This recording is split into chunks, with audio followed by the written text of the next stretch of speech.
Alabama about to kick off to get things started.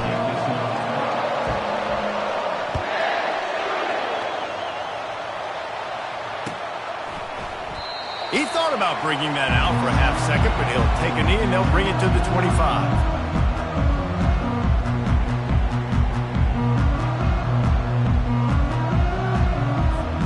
Ready to fire from the pistol.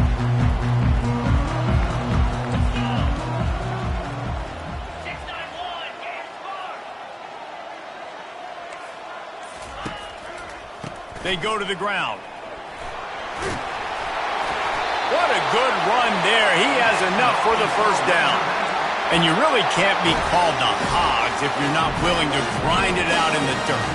Yeah, and I love calling the offensive linemen the Hog Mollies. In Arkansas, in that beautiful state, you're going to find a bunch of big, strong individuals. And the identity of that team is usually built on those guys. Turns it on down the left side. He's at the 30. Past the 10.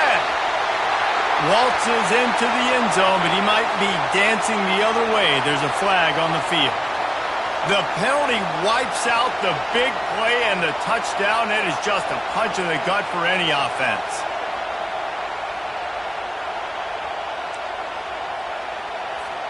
The offense lining up for a first down play. Use the play fake. Now to throw. Here he goes breaking the pocket. Just couldn't find an open man. He'll get rid of it, and it'll be second down. Good decision by the QB. You're outside the pocket. You're trying to find an open target. No one's open. Throw it away and live to play another day.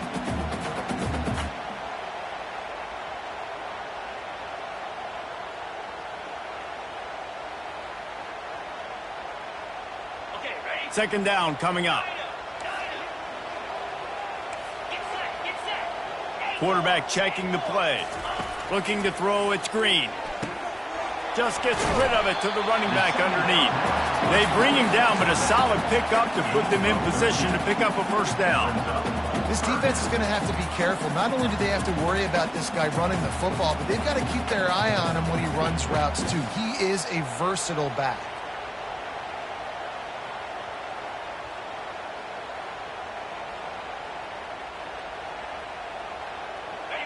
Third down conversions are a huge stat, and this one would be a doozy if they can pull it off.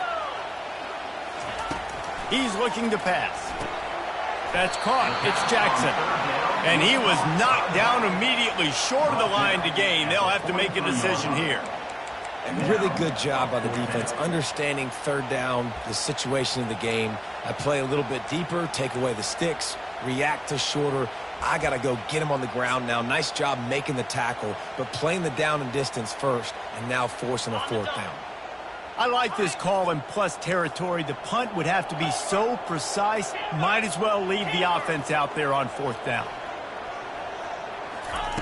He'll try to throw and pick up the first down. And they get to him and sack the quarterback, and they'll stop the drive on downs.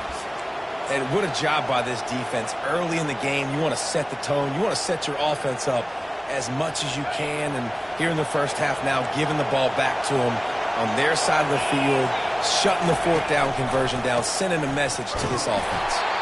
Not much room to run. Let's give him one to the 33. Sometimes people say, if you're good enough, what's the big deal about going on the road? Well, if you're not careful, you might find out in a spot like this one, guys. Yeah, no doubt about it. This is a hostile environment, and you know you're going to be getting the opponent's A-game for this one. They've circled this one all offseason, so they better be ready to bring it today, David. And the hardest thing to do in college football is to go on the... Touchdown, Crimson Tide! He broke away from the defense, and they couldn't catch him. Well, this offense is top 10 in the country in points per game because they've got a lot of speed and they've got home run hitters. They score fast. They don't need 10 plays to go down the field. You saw it right there. They've recruited well. They've got playmakers. They are going to be a problem for defenses all year long.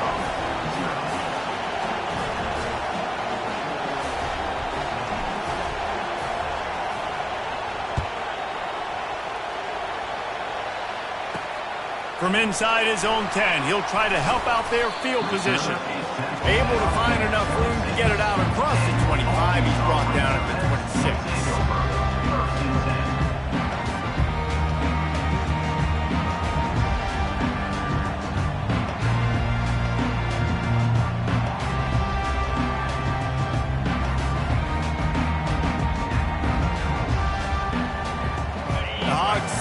offense back onto the field. What a turn that last drive was. Didn't pick up the 4th down, and it led to the scoring drive, David. Yeah, and those are frustrating because you think you might get points and then your defense gives up points. This has got to be a complementary football type deal. The offense now needs to provide a little spark and give this defense some hope. No doubt, David. They got to turn the page, and they've got to play with a little bit more urgency here, knowing they've got to get that one back and put a good drive together. They got nothing on the last play. It's 2nd and 10. Quick pass on the jet motion.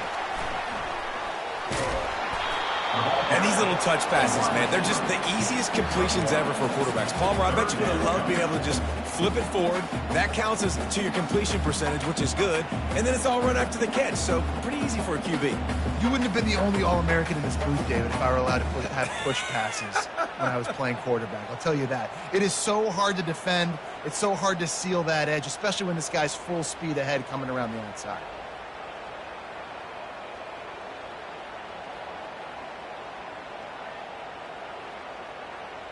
Somebody needs to make a play here. It's 3rd and long from the 26. Looking to throw, it's Green. Fires to the right. It's complete. That'll be enough for the 1st down, and they'll mark it at the 48. And listen, the defense knew coming into this one, they were going to target him early and often. He is a weapon, and there's no mystery where the quarterback's going to be looking on critical down and distances. Let's see how they're able to cover him throughout the rest of this game. And the Razorbacks have it with a 1st and 10. On the option. He'll pitch it. And the 4th option there is to throw it in reverse, and that's what happened on that one. And that play shows you really what this defense is about. It's a difficult one to attack. They're really good. One of the best in the country. They come at you from all angles. So I'm interested to watch. How do you mix up the play calling? How do you keep the defense off balance? Because they are a good one. Quarterback checking off.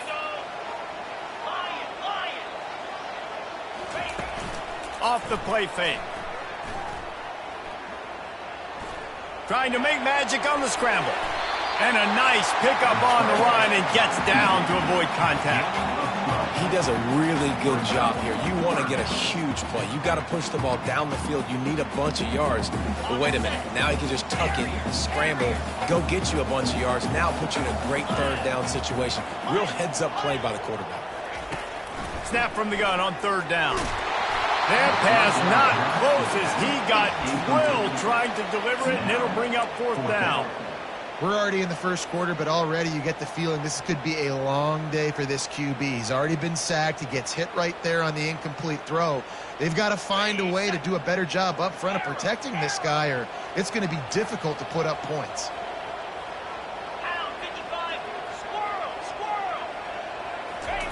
On 4th down, trying to find his man.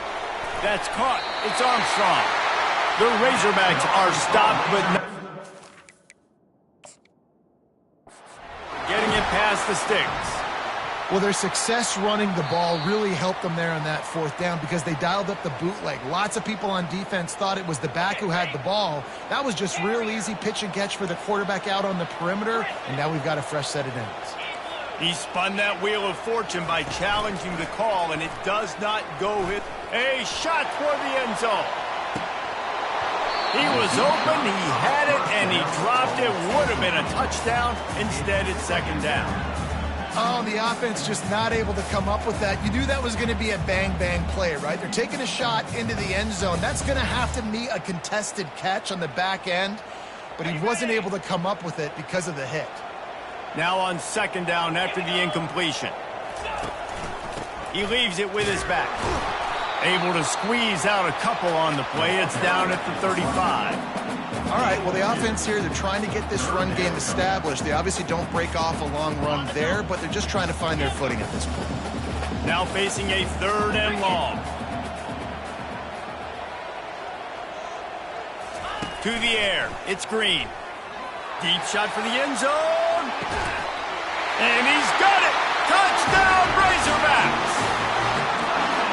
One of the areas they really focused on for this receiver in the offseason was we need you to make more plays for us in the end zone. When we're taking shots, we need you to be able to step up and make tough catches. David, what a grab right there.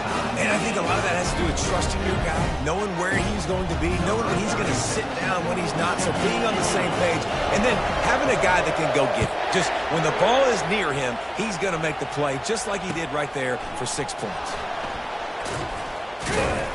I know he thinks he can house every return, but sometimes you just have to take a knee as he stopped at the 14.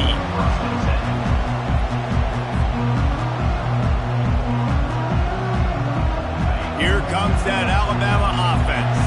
After standing on the sideline and watching that long touchdown drive, they really need to put something together to give their defense a rest. And that's a real thing, man. Like, you play a lot of plays, you get worn out, you need a chance to go decompress in the sideline, get some oxygen. Palmer, now it's on this offense. Yeah, this is the definition of complementary football because it's a two-pronged problem. You've got to score points and answer, but you've also got to take your time and give your defense an opportunity to get their win. Picked up 2 yards on that last one. They need 8 on second down. He's knocked down in the backfield. He'll lose a couple. You want to end the play quickly, get in the backfield that fast, get to the guy, and get him on the ground. Nice.